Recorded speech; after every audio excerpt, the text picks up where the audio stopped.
Media के साथियों, आज की जो प्रेस मीट बुलाई गई है उसका जैसा कि आप सब जानते हैं, उसका ये मकसद है कि सीए के इम्प्लीमेंटेशन के ताल्लुक से जो नोटिफिकेशन आया है उसके ताल्लुक से हम समझते हैं कि वो एक एंटी कॉन्स्टिट्यूशनल है, कॉन्स्टिट्यूशन के स्पिरिट के खिलाफ है। और उसके साथ साथ जो मिलिट्राइजेशन हो रहा है कैंपसेस का, यूनिवर्सिटीज़ को छावनियों में तब्दील कर दिया गया है, तो ये बिल्कुल ही अनडेमोक्रेटिक प्रेसिडेंट है। तो हम समझते हैं कि इसको फौरी तौर पर डिमिलिट्राइजेशन किया जाना चाहिए। और इसके लिए जो है यहाँ पर हम जमा हुए हैं, अलग अलग स्टूडेंट ऑर्गेनाइजेशन के लीडर्स हैं। प्रसन्नजीत साहब आईसा के जनरल सेक्रेटरी है, अल्फोज साहब फ्रेटर्निटी के जनरल सेक्रेटरी है जो जामिया से आए हैं, और दीगर यूनिवर्सिटीज़ के भी स्टूडेंट लीडर्स यहाँ पर हमारे साथ रहेंगे। अजीज़ दोस्तों, सीए जो हमारा सिटीजनशिप का पुराना जो लॉ था उसमें 12 साल अगर कोई भी लीगली इंडिया में रहता है तो उसको जो है वो लीगलिटी को प्रूव करते हुए, दिखाते हुए उसको जो है सिटीजनशिप दे दी जाती है। 11 साल से जो भी ज़्यादा वक्त हिंदुस्तान में अगर गुजारता है तो उसको सिटीजनशिप दे दी जाती है। अभी जो लॉ में तब्दीली आई वो ये है कि जो 5 साल से ज़्यादा 6 साल जो रह लेता है यहाँ पर उसको जो है सिटीजनशिप दे दी जाएगी। और उसके लिए ये क्राइटेरिया नहीं है कि वो लीगली रहे या इलीगली रहे, या वो लीगली हिंदुस्तान के अंदर आया है या किसी खुफिया रास्ते से या इलीगली ट्रैफिक किया गया है। तो ये कोई जो है मैंडेटरी नहीं है उसको साबित करने के लिए कि वो लीगली रहा है या नहीं। और दूसरी चीज़ ये है कि ये बहुत ही ह्यूमैनिटेरियन कॉज की तरीके से इसको बताया जा रहा है कि जो लोग पिटे हुए हैं, जो लोग शरणार्थी है, जो लोग प्रोसिक्यूटेड है, जो लोग हर किस्म के जुल्म से पीड़ित है, वो हिंदुस्तान को आते हैं, तो हम उनको सिटीजनशिप नहीं देंगे, अपनाएंगे नहीं तो कौन अपनाएगा। अजीज दोस्तों, हिंदुस्तान जो है यूनाइटेड नेशन का जो रिफ्यूजी सिग्नेटरी है उसमें सिग्नेटरी मेंबर नहीं है। अगर हम ह्यूमैनिटेरियन कॉज को अपहंड करना चाहते हैं तो उसके मेंबर बने। हम जो है हमारा जो रिस्ट्रिक्शंस है रिफ्यूजीज़ को, इलीगल रेफ्यूजीज़ को जो है अंदर लेने के, सिटीजनशिप देने के काफ़ी सारे रिस्ट्रिक्शंस हैं, उसको ख़त्म करने की कोशिश करें। सिर्फ और सिर्फ पाकिस्तान, अफगानिस्तान और बांग्लादेश से ही रिफ्यूजीज़ नहीं आते, तिब्बत में भी रिफ्यूजीज़ है, प्रोसिक्यूटेड माइनॉरिटीज़ है, म्यांमार में भी रिफ्यूजीज़ है, प्रोसिक्यूटेड माइनॉरिटीज़ है, श्रीलंका में भी है, और काफ़ी सारे ममालिक हैं जहाँ पे बहुत ज़्यादा प्रोसिक्यूटेड माइनॉरिटीज़ है जो हिंदू के अलावा, क्रिश्चियन के अलावा, सिख के अलावा भी लोग हैं, मुस्लिम भी वहाँ से आ सकते हैं, तो उनको भी हम जो है अपना। और ये कहना कि कोई प्रोसिक्यूटेड माइनॉरिटी है, कोई जो है पीटा हुआ है, कोई मारा गया है, किसी के साथ जुल्म हुआ है और वो मजलूम आकर भी आपसे पूछता है कि हमको सिटीजनशिप दीजिए क्योंकि मैं मजलूम हूँ, फला फला मुल्क का, फला फला मुल्क में उस पर जुल्म हुआ है, तो उससे ये पूछना कि तू मुसलमान है तो हम तुझे नहीं अपनाएंगे, अगर तू हिंदू है तो हम उसे अपनाएंगे। ये बहुत ही हाईली ऑब्जेक्शनेबल चीज़ है। इंडियन कॉन्स्टिट्यूशन के जो प्रिंसिपल इक्वालिटी का है उसके खिलाफ है, सेकुलरिज्म का है उसके खिलाफ है, तो ये बहुत ही एंटी कॉन्स्टिट्यूशनल है। ये सिटीजनशिप आगे जाकर ऑफ की जाएगी या नहीं की जाएगी, वो सारे चीज़ें सेकेंडरी है, वो चीज़ें भी खदशात है जिसकी वजह से एक बहुत बड़ा अप्रहेंशन कम्युनिटी के अंदर है। और उससे इम्पोर्टेंट चीज़ ये है कि कम्युनिटी कॉन्स्टिट्यूशन के जो बेसिक प्रिंसिपल्स है, इक्वालिटी और सेकुलरिज्म, इसके शदीद जो है मुखालिफत करती है ये एक्ट। और हम डिमांड करते हैं यहाँ से कि ये एक्ट को रिपील किया जाए और ऐसा कोई कानून बनाया जाए जहाँ पे तमाम लोगों को अपनाया जाए, अलग अलग ममालिक से जो आने वाले ये तमाम जो बॉर्डरिंग नेबरिंग कंट्रीज हैं हमारे, तो तमाम कंट्रीज के जो प्रोसिक्यूटेड माइनॉरिटीज़ हैं सबको अपनाएं।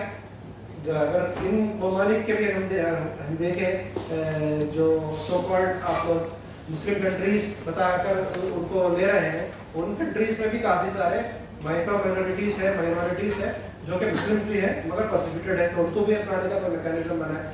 और उसके साथ साथ दूसरी चीज़ ये है कि जो मिलिट्राइजेशन यहाँ पर कैंपसेस का हो रहा है, एक किसी भी किस्म का फैसला हुकूमत करती है तो उसके रिस्पॉन्स में वेलकम भी करने के लिए लोग आगे आते हैं, उसको कंडेम भी करने के लिए लोग आगे आते हैं। यही डेमोक्रेसी फंक्शन करने का, डेमोक्रेसी यही है कि लोग आगे आते हैं, उसको क्रिटिसाइज भी करते हैं, उसको कंडेम भी करते हैं, उसको सेलिब्रेट भी करते हैं।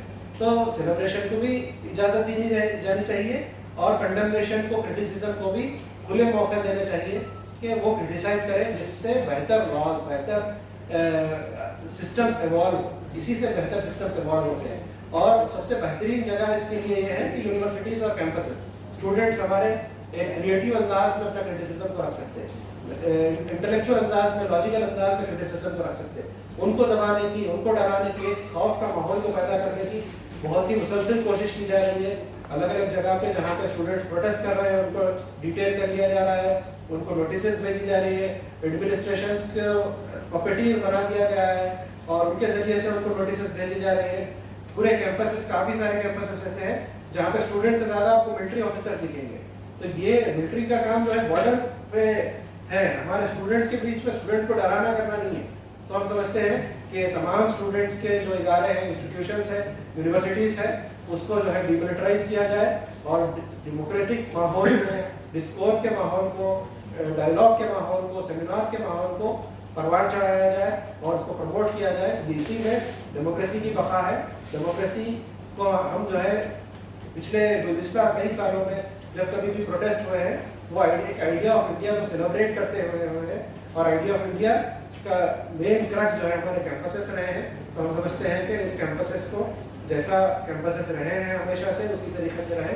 तो वो तमाम मूवमेंट्स, चाहे वो फार्मर्स का हो, चाहे करप्शन का हो, चाहे वो इस किस्म के सेकुलरिज्म पे अटैक का हो, तमाम मूवमेंट जो है कैंपसेस में ही फले फूले हैं और उसके ज़रिए से ही हमको क़यादत, लीडरशिप मिली है और मिलती रहेगी। हम समझते हैं कि इसको क्रश करना, हम हमारे खुद के फ्यूचर को क्रश कर रहे हैं। तो इसी के साथ मैं अपने की नोट रखता हूँ। मैं आगे भाई प्रसन्नजीत को दावत देता हूँ कि वो आगे की बात आगे बढ़ाएं।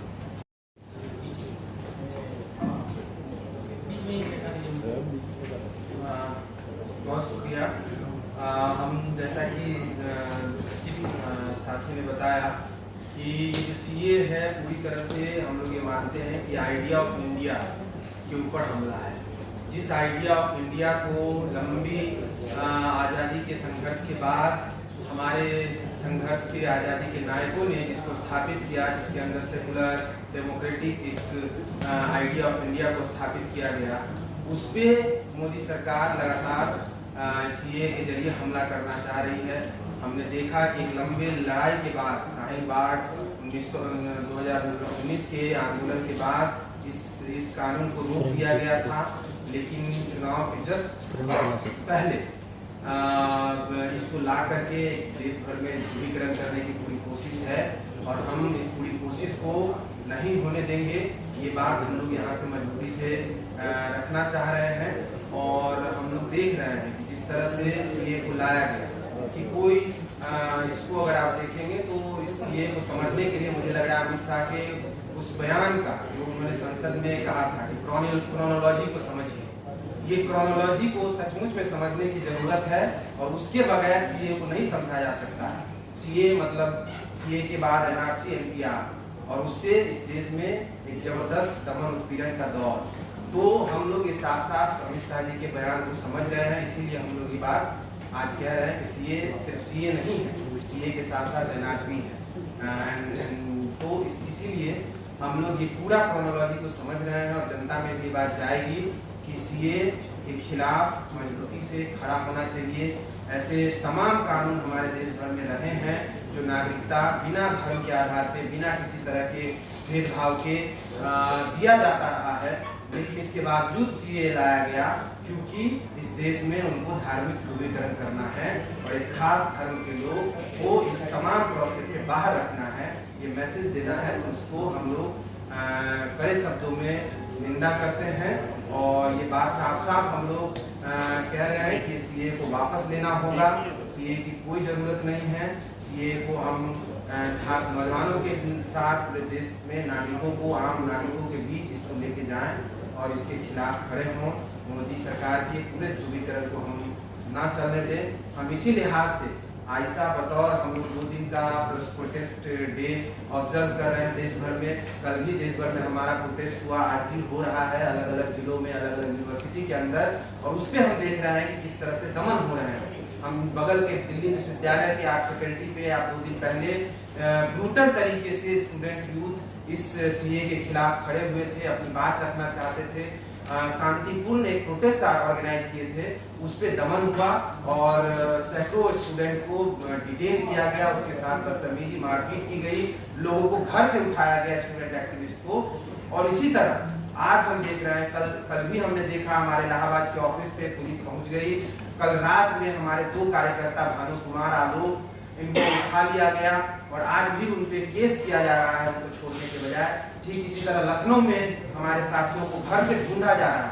तो ये पूरे देश भर में हो रहा है, जहाँ भी मोदी सरकार की खास करके राज्य में सरकार है, वहाँ की पुलिस सीए के खिलाफ खड़े हो रहे छात्र नौजवानों के घर पे पहुँच रही है, उसका दमन कर रही है, उस पर FIR कर रही है, चालान काट रही है। तो ये घोर निंदा हम लोग यहाँ से करते हैं, इसका कंडेम करते हैं।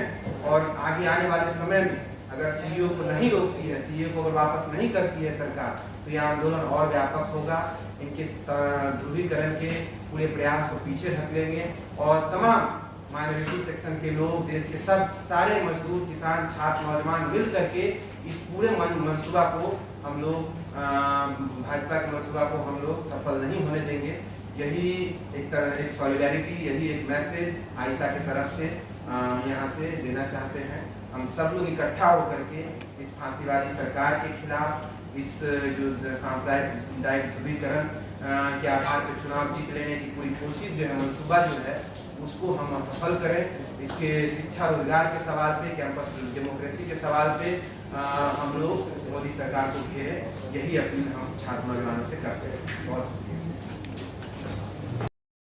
मोहम्मद अल्फाज है और मैं जामिया मिलिया इस्लामिया से PhD कर रहा हूँ और फ्रेटर्निटी मूवमेंट का ऑल इंडिया सेक्रेटरी हूँ। जैसे कि हम सबको मालूम है, 11 मार्च 2024 को भाजपा सरकार ने CA बिल जो है वो दोबारा इसको नोटिफिकेशन जारी किया और उसी के चलते हुए जामिया मिलिया इस्लामिया के तमाम संगठनों ने उसी दिन, उसी रात को जो है एक प्रोटेस्ट, छोटा मोटा प्रोटेस्ट ऑर्गेनाइज किया। दोस्तों, हमें ये समझना जरूरी है कि तमाम लोग इसको स्पेशली एक रिलीजियसली बायस ब्लॉक क्यों बोल रहे हैं। इसलिए फ्रेटर्निटी का ही मानना है और जामिया मिलिया इस्लामिया के तमाम स्टूडेंट्स का ही मानना है कि ये एक एंटी डेमोक्रेटिक और एंटी मुस्लिम और इस्लामोफोबिक लॉ है।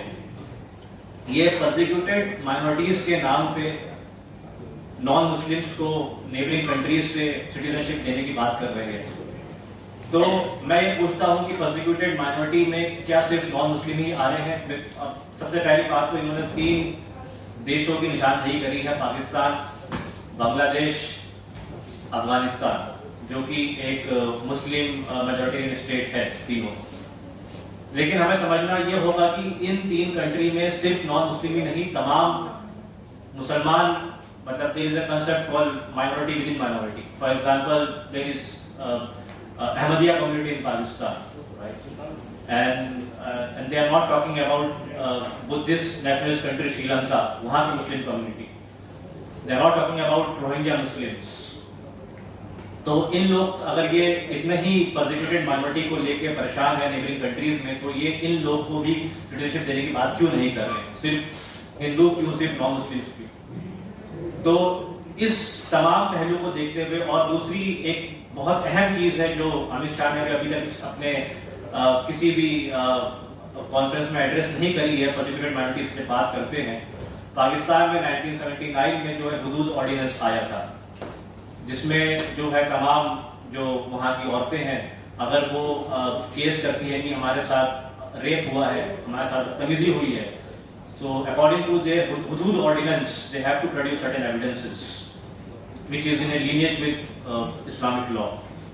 वो अगर नहीं पेश कर पा रही हैं तो उनको जो है जेल की सजा हो जाती है।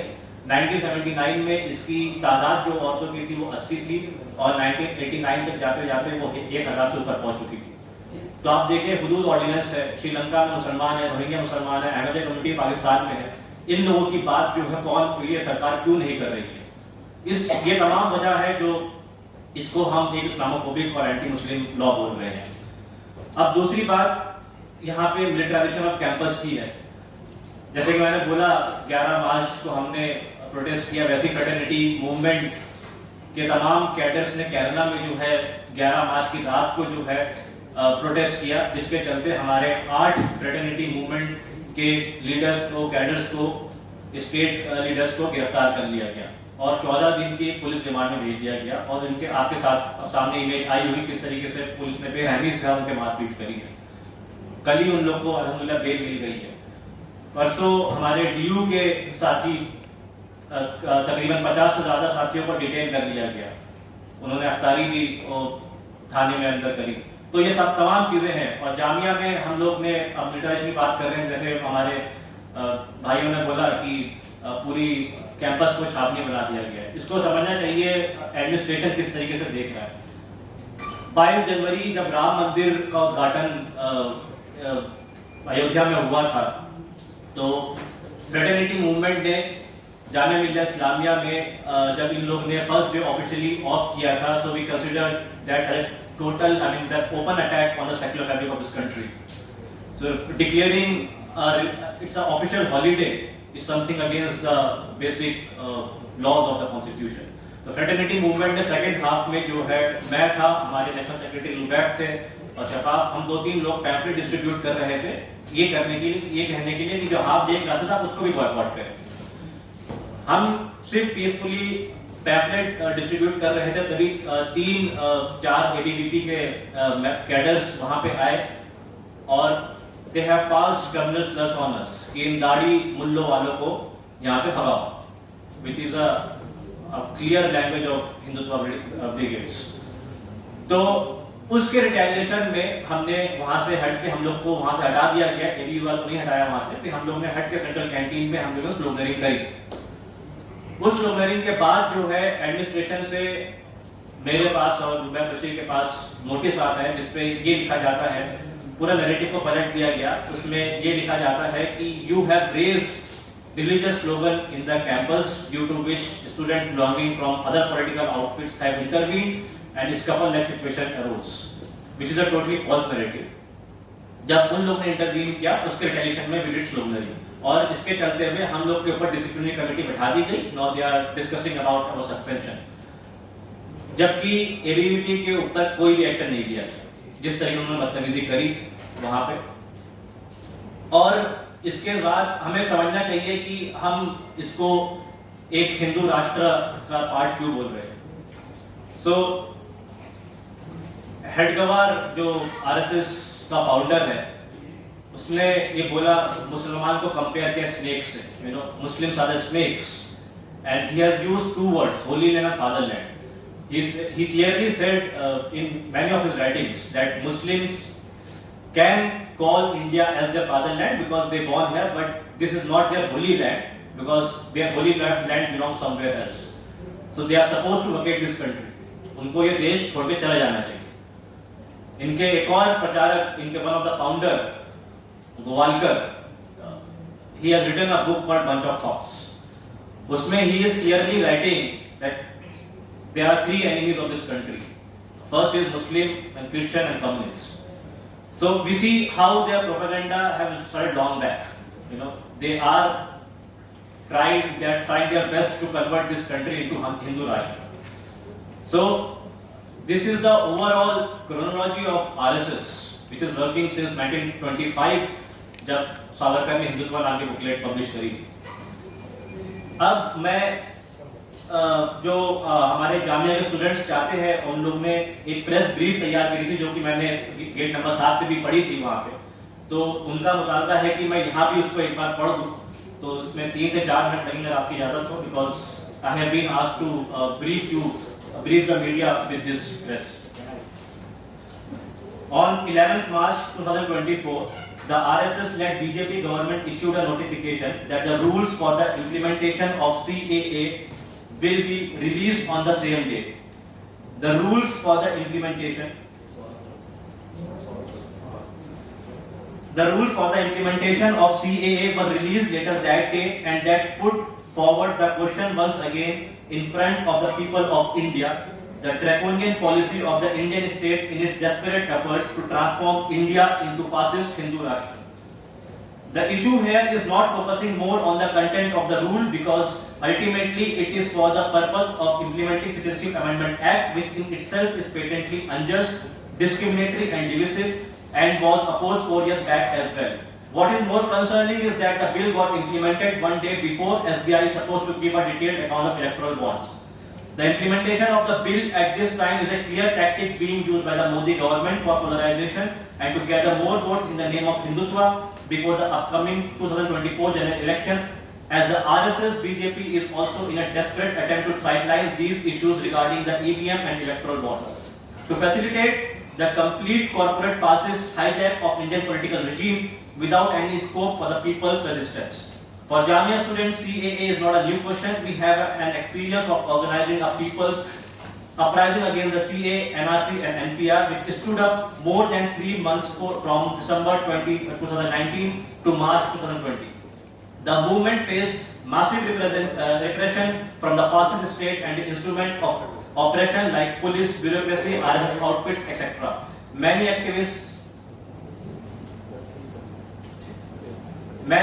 such as Miran Haider, Umar Khalid, Shajir Imam, Shifaur Rahman, Gulfisha Fatima and many more who led the movement were charged with UAPA and other draconian laws and were put into prison. So this is, I'm just, due to the paucity of time, I'm not reading all, but we have clearly our 3 demands. The first is to repeal the CAA. Second is release all students booked in an anti-CAA movement and withdraw all the cases charged against the students and the people. The third is demilitarize our campus. इसी के साथ the fraternity has also released a statement that we will reoccupy the streets all over the country if this government of the India, BJP and RSS-led government of this India come out with some more draconian laws, more rules and regulations, we will clearly, inshallah, reoccupy the streets and take the resistance forward. Thank you so much. ये anti constitutional law government लेके आई है, इसको लेके जब सर्जिल इमाम ने भी CA protest को लीड किया, उस टाइम पे भी बाप का साथ था। और जो ये पर्टिकुलर एक वोट राजनीति, डर्टी पॉलिटिक्स का हिस्सा ये गवर्नमेंट कर रही है, एक पर्टिकुलर कम्युनिटी को रीजन बेस पे साइडलाइन करके जो ये खेल खेला जा रहा है, इसके खिलाफ बापसा हमेशा खड़ा रहा है। और हम इस सीए जो एक्ट है इसके खिलाफ प्रदर्शन करते रहे हैं। हम इसमें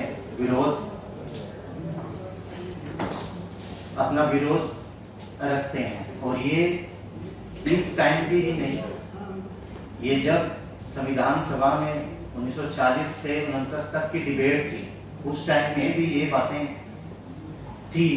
बहुत सारे उस टाइम पे भी ये बातें रख रहे थे कि जो ये कंट्री है वो हिंदुओं के लिए होली लैंड है। उस टाइम पे भी ये बातें थी। लेकिन इस कंट्री की जो ब्यूटी है, सेकुलरिज्म जो हमारा देश का एक बहुत खूबसूरत एक टर्म हम इसमें लागू करते हैं, जिसमें हर कम्युनिटी को, हर लोग को, हर एक वो नागरिक जो इस कंट्री में है उसको इज्जत के साथ, डिग्निटी के साथ रहने के लिए हम जगह हमारे पास है, उस चीज़ को ख़त्म किया जा रहा है। और ये जो सेकुलरिज्म और इम्पीचमेंट, उस टाइम पे भी 2 वर्ड का बहुत जिक्र हुआ था। और इस सेकुलरिज्म में ये बात थी कि हम as a India, as a country, ये सेकुलरिज्म वर्ड को हम नहीं दे रहे हैं, हम इसको अपना रहे हैं, क्योंकि हमें इस देश को बहुत खूबसूरत, बहुत अच्छा एक ऐसी जगह बनानी है जिसमें हर कम्युनिटी के लोग एक सोशल हार्मनी के साथ रह सकें। और इस अमेंडमेंट एक्ट में, जो ये अमेंडमेंट एक्ट ये गवर्नमेंट लेके आई है, इस पोलराइजेशन का जो इनका नज़रिया है जो इस देश को देखने का, उसके खिलाफ हम विरोध दर्ज करते हैं। और ये जो प्रेस कॉन्फ्रेंस है, इस प्रेस कॉन्फ्रेंस के साथ साथ हमें इस छोटे से रूम से बाहर जाके इस एक्ट के खिलाफ हमें आवाज़ उठाने की ज़रूरत है।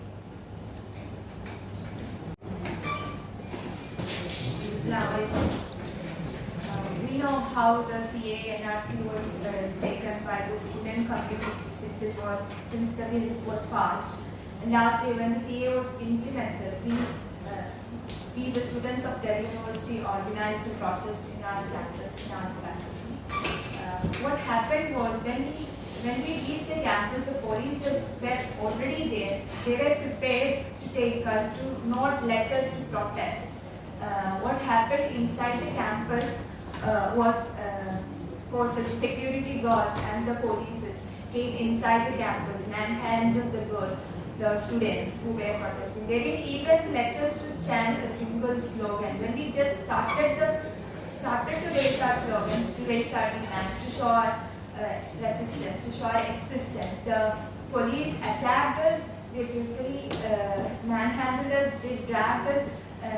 Most of the guards were fixated to the Muslim girls, those who were wearing hijabs. They dragged us by the hijabs and they kicked us by the boots. And we were asking them that not to do that. And we were on fasting.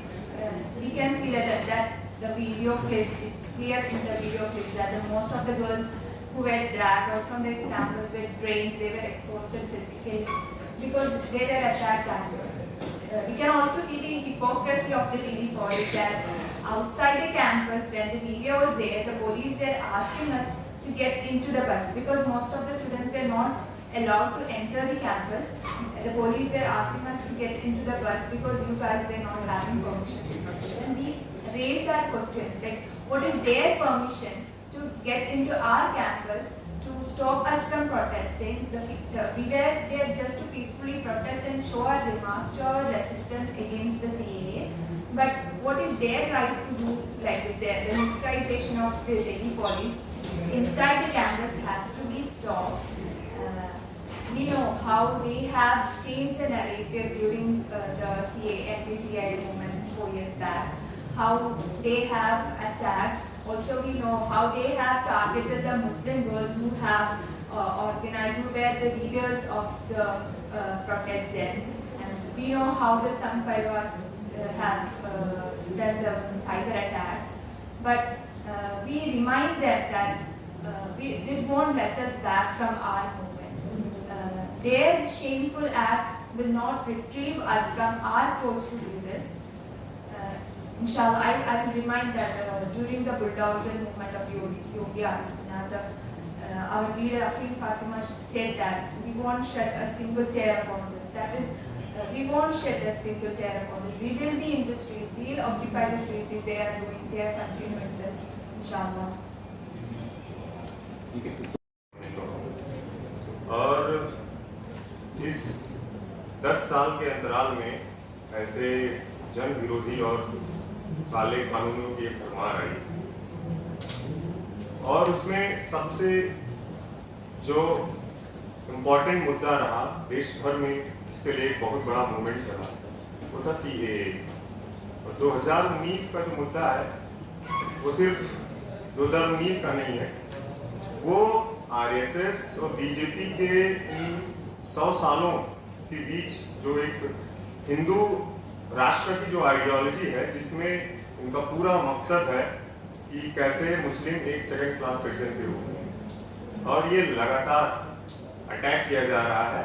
और सिर्फ ये attack एक कानून लाके नहीं किया जा रहा है, हमारे कैंपसेस से, हमारे इंस्टीट्यूशन से मानव जैसे जो फंड्स होते थे उनको हटा दिया जाता है।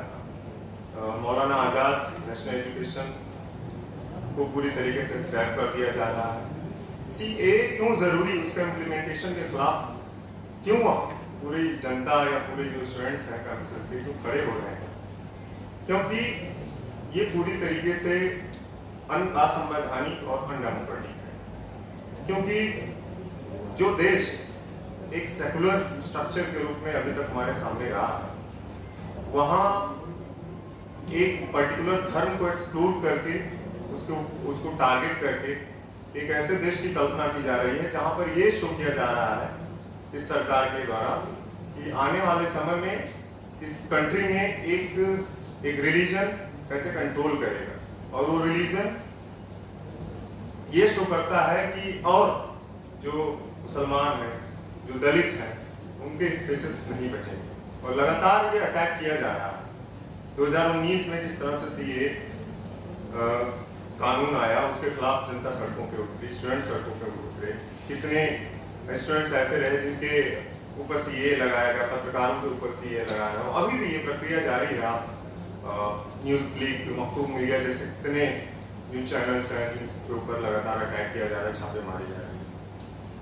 अब हमें फिर से जिस इम्प्लीमेंटेशन की जो खबरें आई, सरकार जो लेके आया उसका नोटिफिकेशन, फिर से जो 2019 में जो हमारा एजुकेशन था, उम्मीद करते हैं कि वो फिर वैसे ही रहेगा। और जैसे किसान आंदोलन हुआ और उनको अपने बिल वापस लेने पड़े, हमारी पूरी कोशिश है कि इस सीए के इम्प्लीमेंटेशन को हम पूरी तरीके से नकारे करेंगे, वापस के रिप्रेजेंटेटिव मौजूद हैं। तो हुकूमत के रवैये से तो ऐसा नहीं लग रहा है कि वो फ़िलहाल इस कानून को वापस ले रही है।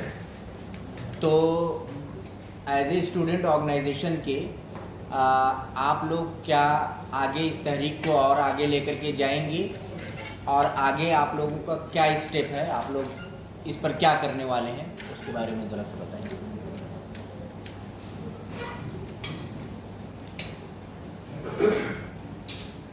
ये हुकूमतें जो डिसाइड करती हैं वो अपने मंशूर के हिसाब से डिसाइड करती हैं।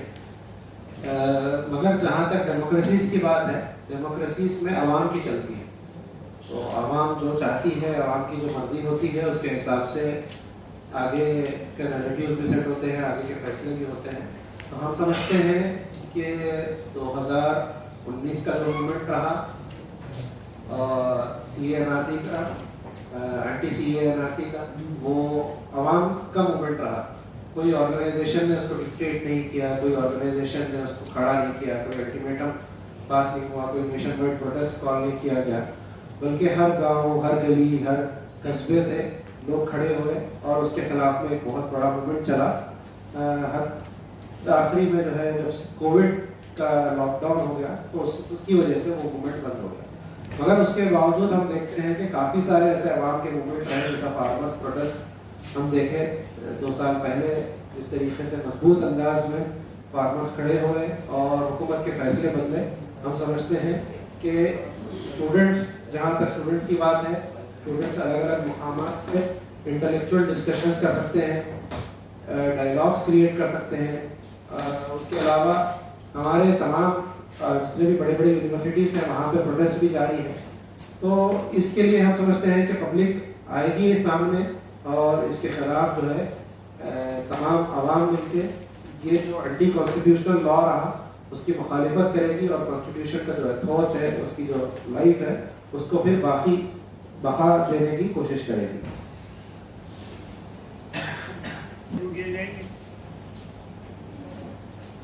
ये कहना कि कोई जो है 2019 में जिस तरीके से प्रोटेस्ट किए गए थे, 2019 में जो प्रोटेस्ट रहे वो हिंदुस्तान की तारीख के बहुत ही खूबसूरत तारीख का हिस्सा है। हम उस प्रोटेस्ट में शामिल हुए, अलग अलग मकामात पे एक सेलिब्रेशन का माहौल था। वहाँ पे ऐसा नहीं था कि कोई प्रोटेस्ट हो रहा है या किसी को कोई पॉलिटिकल पार्टी की अपोजिशन की जा रही, बल्कि ऐसा मकामात रहे हम जहाँ पे प्रोटेस्ट में शामिल हुए, वहाँ पे कॉन्स्टिट्यूशन की क्लासेस ली जा रही है, वहाँ पे पॉलिटिकल साइंस के ताल्लुक से समझाया जा रहा है, वहाँ पे हमारा जो कॉन्स्टिट्यूशन की जो बेसिक प्रियम्बल है वो प्रियम्बल के ताल्लुक से बहुत ही तफसीली अंदाज में समझाया जा रहा है। तो ये बहुत ही बड़ा एक सेलिब्रेशन था। वो अलग अलग कोनों से लोग उठे, आवाज़ उठाए। हम समझते हैं कि अभी भी लोग उठ सकते हैं, आवाज़ उठा सकते हैं। लोगों की डेमोक्रेसी है, लोगों की मर्जी है। हम उम्मीद करते हैं कि लोग आएंगे और आवाज़ उठाएंगे।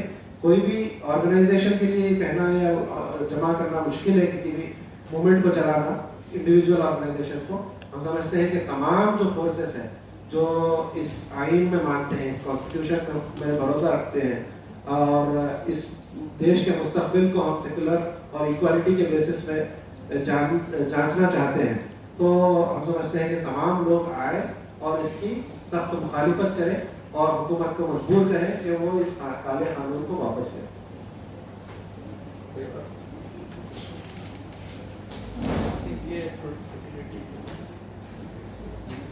प्रश्न ये था कि मतलब 2019 में जिस तरह से हमारा एजुकेशन था, क्या वो आप जो इम्प्लीमेंटेशन के नोटिफिकेशन के बाद फिर से वैसे जारी रख सकते हैं या नहीं? ऐसी बात उससे और ज़्यादा संख्या में हम आ सकते हैं, क्योंकि 2019 के बाद जब किसान आंदोलन आपने देखा कि किस तरह से किसान सड़कों पर उतरे और लगातार कितने महीनों तक वो प्रोटेस्ट चला और फिर सरकार को वो कानून वापस ले आया। सीए के इम्प्लीमेंटेशन के नोटिफिकेशन के बाद भी हम सब उसी तरीके से, क्योंकि हमारे पास नज़ीर है और उसी को देखते हुए हमें विश्वास है कि ये जो कानून है वापस लिया जाएगा और उसकी इम्प्लीमेंटेशन नहीं होने दिया जाएगा। उससे भी तेजी से हम लोग उनकी पूरी टैक्टिक्स है, ये कैसे जो आप देख रहे हैं उसकी क्रोनोलॉजी समझिए कि इम्प्लीमेंटेशन की खबरें आ रही हैं और जब सुप्रीम कोर्ट इलेक्टोरल बॉन्ड को पब्लिश करने की बात करता है, इससे पहले आपको पता है कि 19 के इलेक्शन से पहले पुलवामा अटैक हो जाता है। तो पूरी तरीके से ये अपनी सारी टैक्टिक्स और अपना रहे हैं कि कैसे जनता को भ्रमित किया जाए और वो दूसरे मुद्दों पर बात ना कर सके, वो इलेक्टोरल बॉन्ड पे बात ना कर सकते, एजुकेशन पे बात ना कर सके और सारे जितने भी मुद्दे हैं उन पे बातचीत ना भी कर सके। कहा जा रहा है मज़हब की बुनियाद पर जब देश का बंटवारा हो गया तो इस्लामिक कंट्री हैं, तो फिर अगर मुसलमानों के ऊपर ही मुसलमान क्यों जुल्म करेगा? जो दूसरे धर्मों के ऊपर जुल्म किया जा रहा है उनको नागरिकता देने की बात की जा रही है, तो मुसलमानों को इससे क्या दिक्कत हो रही है? बात सिर्फ मुसलमानों की नहीं, बात यह है कि हम हिंदुस्तान में रहते हैं। हिंदुस्तान कोई इस्लामिक कंट्री नहीं है, या फिर जो आप जिसकी बात कर रहे हैं कि एक रिलीजन के बेस पर नहीं चलता, वो सेकुलर है। जब हम सेकुलर हैं तो जब हम नागरिकता की बात कर रहे हैं, सिटीजनशिप की बात कर रहे हैं, तो एक पार्टिकुलर धर्म को हम एक्सक्लूड क्यों करेंगे? सिर्फ हमारे पास जो है जो प्रोसिक्यूटेड है वो क्या मुसलमान नहीं है? तो नागरिकता अगर आप दे रहे हैं, अगर प्रोसिक्यूशन के बेस पे दे रहे हैं, तो मुसलमान एक्सक्लूड क्यों है?